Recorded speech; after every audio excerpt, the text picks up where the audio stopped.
الرحمن الرحیم رب اشرح لی صدری ویسر لی امری واحلل عقدۃ من لسانی یفقہوا قولی نحمدہ ونصلی ونسلم علی رسولہ الکریم اما بعد فاعوذ باللہ من الشیطان الرجیم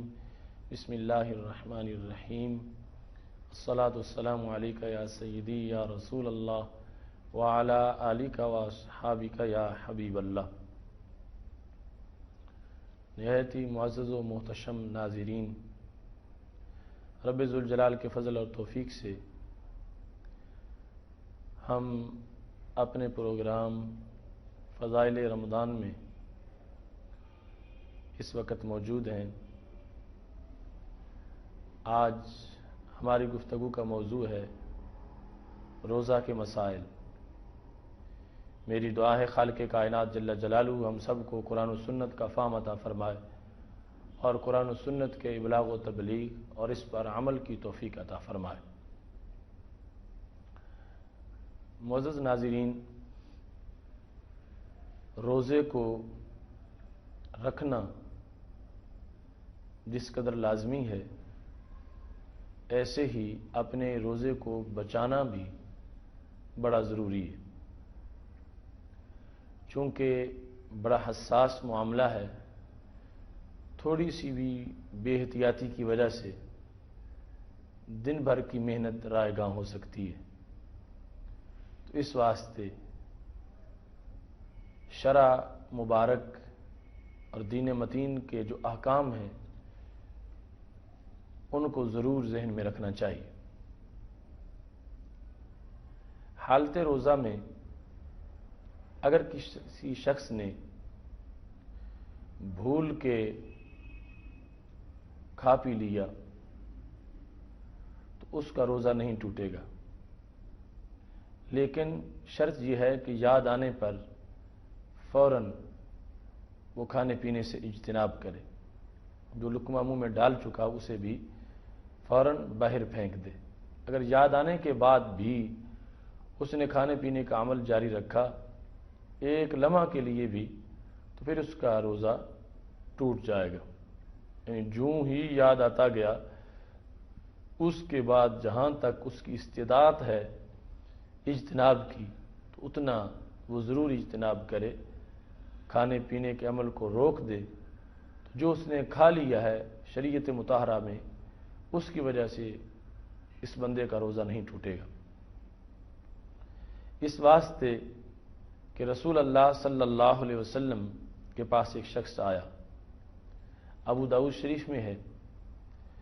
وہ شخص کہنے لگا، یا رسول اللہ صلی اللہ علیہ وسلم انی اکلت و شربت ناسیا وانا صائم، کہ حالت روزہ میں بھول کے کھا پی بیٹھا ہوں، تو میرا حکم کیا ہے؟ کیا میرا روزہ ٹوٹ گیا یا میرا روزہ باقی ہے؟ تو رسول اللہ صلی اللہ علیہ وسلم نے ارشاد فرمایا، تم علی صومک، تم اپنا روزہ مکمل کرو۔ یعنی بھول کر کھانے کے بعد دن کے اندر ہی، یعنی روزہ کے رکھنے کا جو وقت تھا روزہ کی ادائیگی کا، اسی میں وہ شخص آ گیا۔ مثال کے طور پر 10 بجے وہ بھول کے کھا بیٹھا، تو اس کے بعد رسول اللہ صلی اللہ علیہ وسلم کے پاس آیا کہ اب میرے بارے میں کیا حکم ہے؟ تو رسول اللہ صلی اللہ علیہ وسلم نے ارشاد فرمایا کہ تم اپنا روزہ بدستور باقی رکھو اور اس کے بعد کھانے پینے سے مکمل اجتناب کرو،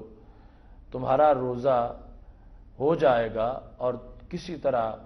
کہ اجر و ثواب میں کوئی کمی نہیں آئے گی۔ فرمایا فإنما أطعمك اللہ وسقاک، بس یہ اللہ تعالیٰ نے تجھے کھلا دیا ہے اور پلا دیا ہے۔ تو اس واسطے رسول اللہ صلی اللہ علیہ وسلم کے اس فرمان کی روشنی میں اگر کوئی شخص کھانے پینے کے عمل سے گزرا مگر وہ بھول کے ایسا کر رہا تھا اور یاد آنے پر اس نے مکمل اجتناب کر لیا، تو اس پر کسی طرح کا کوئی حرج نہیں ہوگا۔ شرط یہ ہے کہ اس کے بعد وہ مسلسل پابندی کے ساتھ اپنے روزے کو برقرار رکھے اور کھانے پینے کے عمل سے مکمل اجتناب رکھے، انشاءاللہ خالق کائنات جل جلالہ اس کے روزے کا مکمل اجر عطا فرما دے گا۔ اور اگر کسی شخص نے خطاً کھایا یا اس پر اکراہ کیا گیا، جبر کیا گیا، اسے مجبور کیا گیا، ایسی صورت کے اندر اس نے اپنے حلق سے کوئی چیز نیچے اتار دی، ایسی صورتحال میں اس پر قضا لازم آئے گی، اس کا روزہ ٹوٹ جائے گا۔ عمومی طور پر سب نسیان اور خطا ان کو ایک معنی میں لیا جاتا ہے، مگر روزے کے معاملے میں خطا میں اور نسیان میں فرق ہے۔ جو آدمی بھولا ہوا ہوتا ہے، جس کو عربی زبان میں ناسی کہتے ہیں، یعنی نسیان جس سے ہوا، وہ یہ ہے کہ فعل تو ارادے سے کر رہا ہوتا ہے، مگر اس کو یہ یاد نہیں ہوتا کہ میرا روزہ ہے، اس کو نسیان کہا جائے گا۔ مثال کے طور پر جب وہ کھانا کھا رہا ہے تو ارادے سے لقمہ اس نے توڑا، منہ میں ڈالا، یا پانی کا گھونٹ اس نے پیا، یہ سب اس نے ارادے سے کیا، مگر اسے یہ یاد نہیں تھا کہ میں نے روزہ رکھا ہوا۔ خطا والی صورت یہ ہوتی ہے کہ جس میں بندے کو یہ تو یاد ہے کہ میرا روزہ ہے، مگر فعل کا ارادہ نہیں تھا۔ مثلا ایک شخص وضو کر رہا تھا اور بڑا احتیاط سے وضو کر رہا تھا کہ میرا روزہ ہے، کہیں ایسا نہ ہو پانی حلق سے نیچے اتر جائے۔ ایسے میں کھانسی کی وجہ سے اچانک پانی نیچے اتر گیا، یعنی اس نے منہ میں پانی ڈالا تو تھا کلی کرنے کے لیے، اور اچانک اضطرابی کیفیت میں ایسا ہوا کہ وہ کھانسی کی وجہ سے پانی نیچے چلا گیا، تو اب اس کو روزہ یاد ہے، مگر اس نے جو فعل کیا ہے وہ فعل ارادے سے نہیں کیا، اضطرارن ایسا ہو گیا ہے جو اس کے اختیار میں نہیں تھا، تو ایسی صورت کو خطا کہا جاتا ہے۔ تو شریعت مطہرہ میں روزے کے معاملے میں نسیان تو معاف ہے، جس نے بھول کے کھا پی لیا،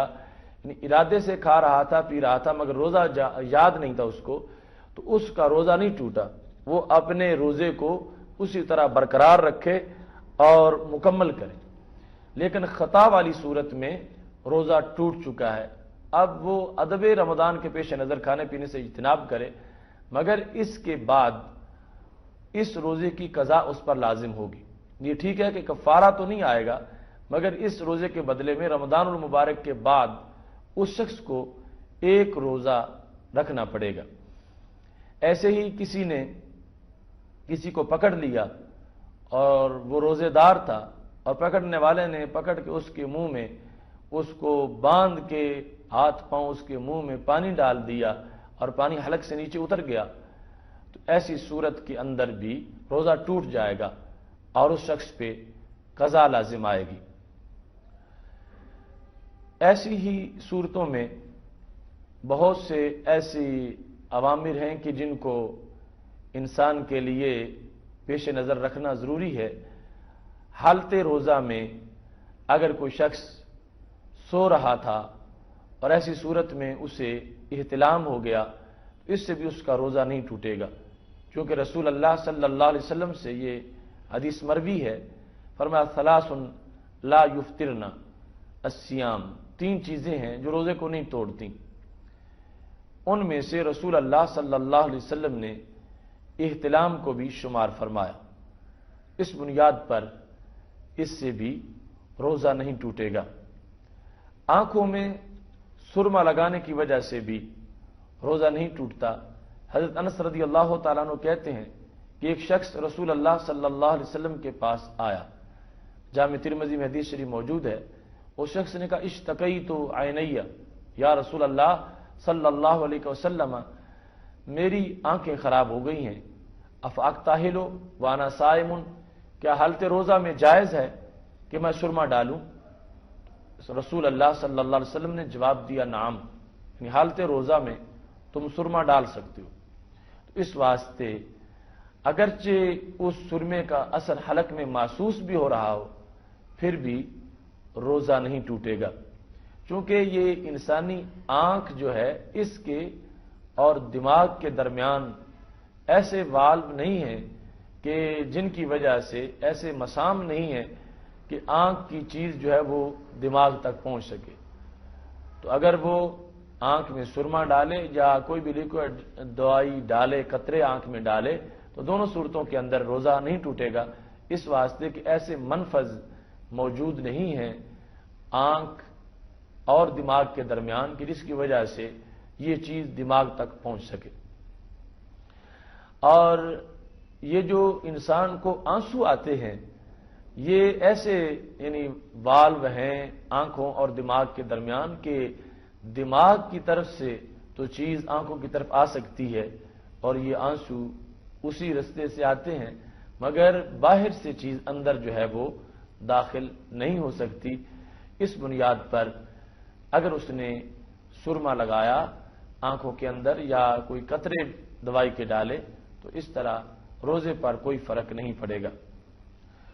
رسول اللہ صلی اللہ علیہ وسلم نے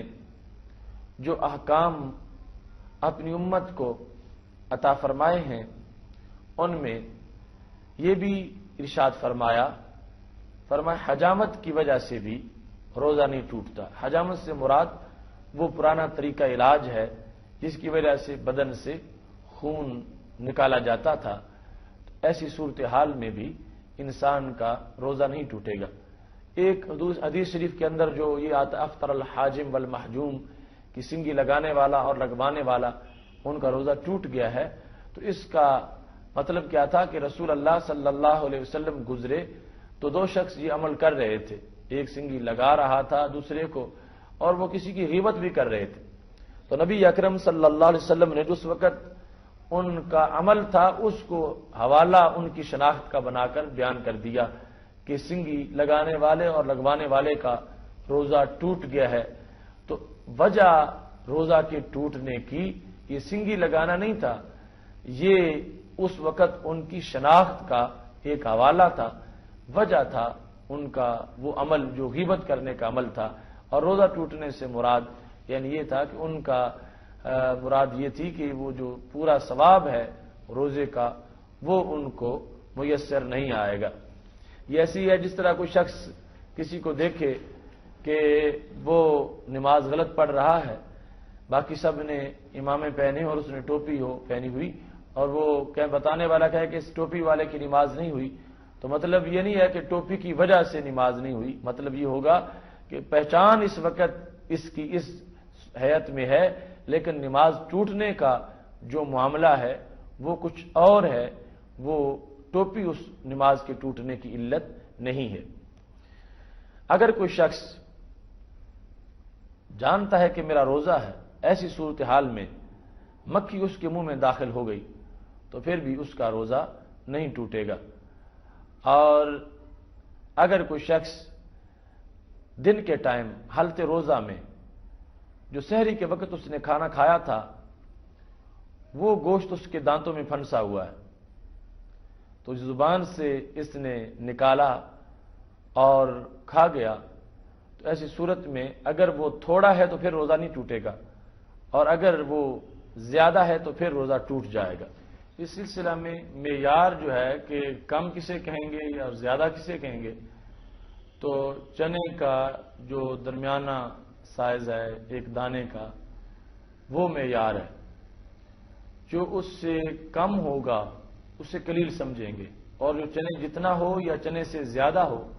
تو اسے کثیر سمجھیں گے۔ تو اگر کثیر ہوا یعنی چنے جتنا گوشت دانتوں میں پھنسا ہوا تھا اس نے زبان سے نکالا اور اس کو وہ نگل گیا اور باہر نہیں نکالا ہاتھ کے ساتھ، اندر سے ہی وہ اس گوشت کو نگل گیا، چنے جتنا تھا یا زیادہ تھا اس سے، تو پھر روزہ ٹوٹ جائے گا، اور اگر اس سے کم تھا تو پھر روزہ نہیں ٹوٹے گا۔ لیکن اگر اس نے ایسا کیا کہ اس گوشت کو جو کہ چنے کے دانے سے کم تھا وہ اس نے ہاتھ سے باہر نکالا اور باہر نکال کے پھر اس نے اندر منہ میں داخل کیا اور وہ کھا گیا، تو ایسی صورت میں غالب رائے یہی ہے کہ اس کا روزہ ٹوٹ جائے گا۔ بہت سی چیزیں جن میں عموم بلوا ہے ان کے لحاظ سے روزہ نہیں ٹوٹتا۔ مثال کے طور پر انسان گزر رہا ہے، ٹریفک کا دھواں ہے، فیکٹریوں کا دھواں ہے یا گرد و غبار ہے، یہ چیزیں اس کے اندر داخل ہو رہی ہیں سانس لینے کی وجہ سے، ان سے روزہ نہیں ٹوٹے گا۔ یہاں تک کہ اگر کوئی شخص کسی ایسی جگہ پہ ہے کہ جہاں پر فلور مل ہے یا آٹے کا غبار اڑ رہا ہے، اس میں بچاؤ کے لیے کوشش کی جائے، اس کے باوجود اگر غبار کچھ وہ داخل ہو گیا تو اس سے روزہ نہیں ٹوٹے گا۔ بارش میں انسان گزر رہا تھا، بارش تیز ہو رہی تھی اور ایسے میں پانی جو ہے اس کے اندر داخل ہوا منہ کے اور وہ اس کو پی گیا،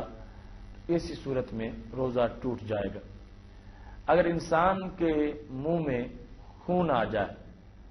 تو پھر دیکھیں گے کہ تھوک پر خون غالب ہے یا تھوک غالب ہے،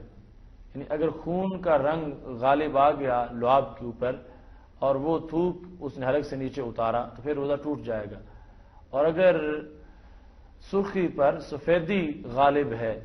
ایسی صورت میں اس نے اس کو نگلا، حلق سے نیچے اس تھوک کو اتارا، ایسی صورت کے اندر روزہ نہیں ٹوٹے گا۔ آج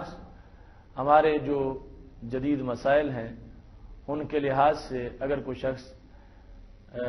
ناک میں سپرے کرتا ہے کسی ناک کی بیماری کی وجہ سے تو حالت روزہ بھی اس کے لیے یہ جائز نہیں ہے۔ اگر قطرے ڈالے تو اس سے اس کا روزہ ٹوٹ جائے گا، یعنی آنکھ میں دوائی ڈالنے سے روزہ نہیں ٹوٹتا، مگر ناک میں جس وقت وہ دوائی ڈالے گا اس سے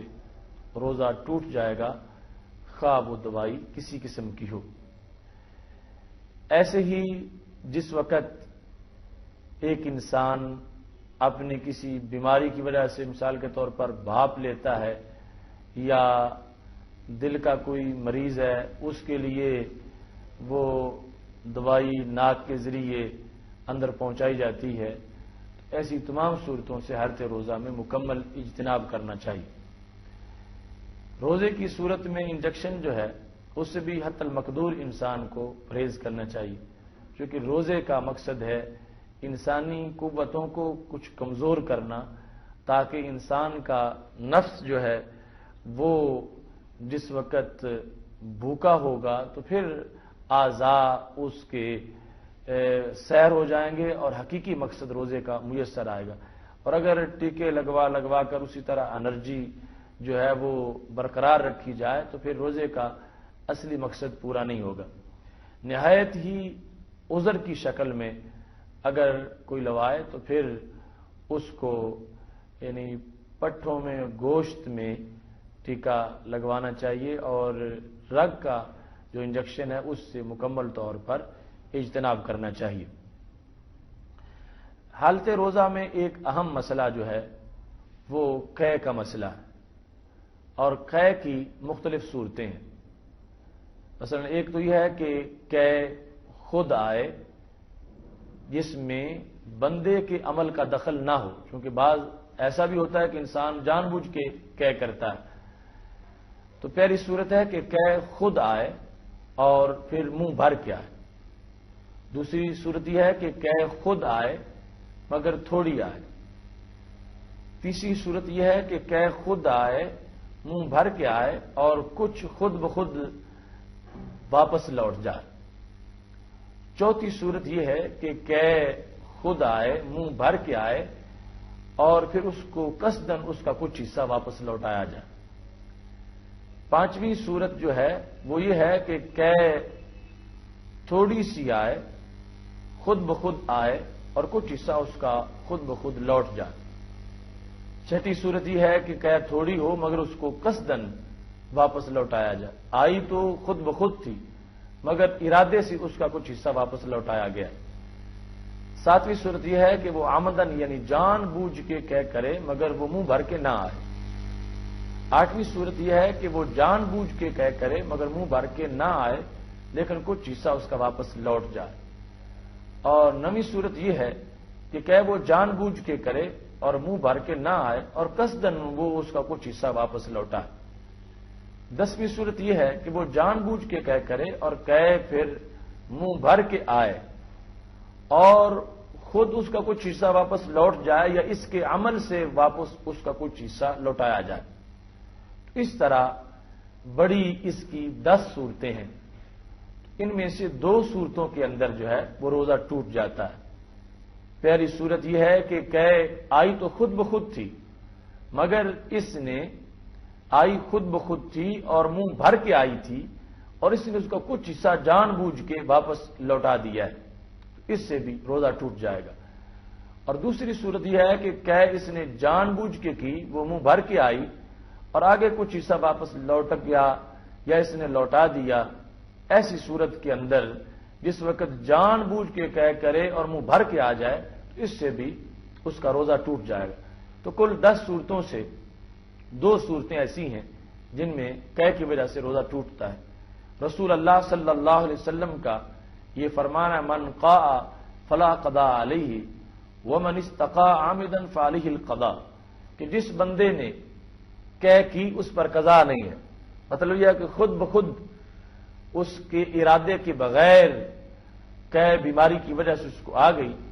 تو اس بندے پر قضا نہیں ہے، یعنی اس کا روزہ ٹوٹا ہی نہیں ہے، اس پر کچھ حرج نہیں ہے.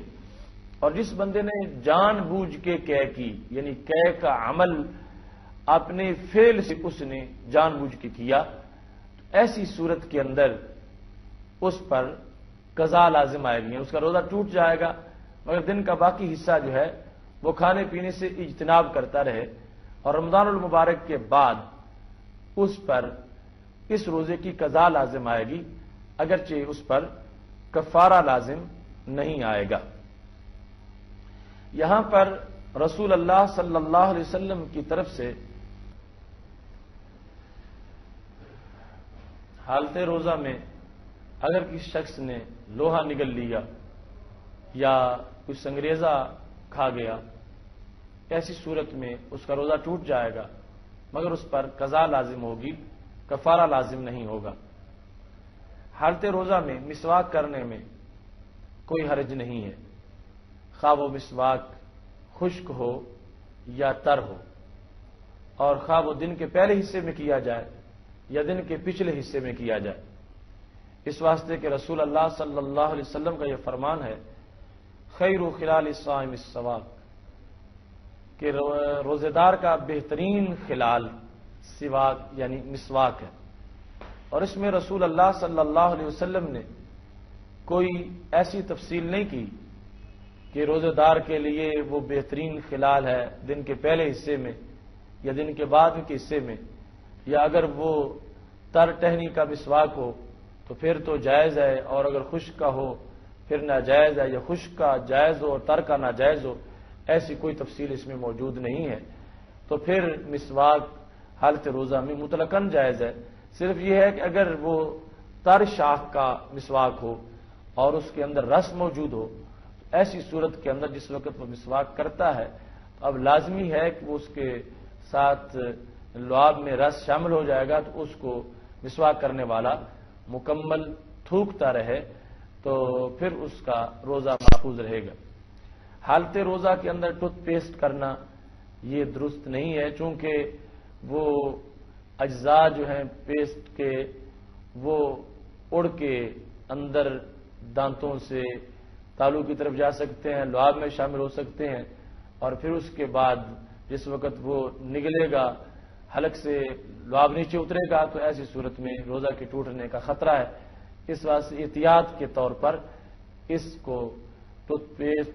پیسٹ جو ہے اس کو حالت روزہ میں استعمال نہیں کرنا چاہیے اور مکمل طور پر اس سے اجتناب کرنا چاہیے. اگر کسی شخص نے حالت روزہ میں دوائی کا استعمال کیا، اس کو سر میں زخم تھا اور زخم اتنا گہرا تھا جو دماغ تک پہنچ رہا تھا، اور ادھر اس کو پیٹ میں زخم تھا اور زخم جو ہے وہ ایسا تھا جو اندر اس کے جوف تک پہنچ رہا تھا، اس نے دوائی کا استعمال کیا، تو جس وقت اس نے دوائی استعمال کی تو وہ جو سر میں استعمال کی وہ دماغ تک پہنچ گئی، اور جو پیٹ والے زخم میں استعمال کی وہ اس کے جوف تک پہنچ گئی۔ ایسی صورت کے اندر اس کا روزہ جو ہے وہ ٹوٹ جائے گا، چونکہ دوائی جو ہے وہ اس کے بدن میں داخل ہو گئی ہے، اگرچہ وہ راستہ عادی نہیں ہے، وہ غیر عادی راستہ ہے۔ حالت روزہ میں کان میں دوائی ڈالنے سے بھی روزہ ٹوٹ جاتا ہے، اس واسطے کہ رسول اللہ صلی اللہ علیہ وسلم کا فرمان ہے الفطر مما داخلہ، کہ روزہ اس چیز سے ٹوٹتا ہے جو انسانی بدن میں داخل ہوتی ہے۔ تو کان میں جس وقت داخل ہو جائے گی دوائی، اس کی وجہ سے افطار والا معنی، روزہ ٹوٹنے والا معنی پایا جائے گا۔ ناظرین، یہ چند مسائل تھے جن کو ذہن میں رکھنا ضروری ہے۔ اللہ تعالیٰ کے دربار میں دعا ہے خالق کائنات جل جلالہ ہمیں ہمارا روزہ محفوظ رکھنے کی توفیق عطا فرمائے۔ وآخر دعوانا ان الحمد للہ رب العالمین۔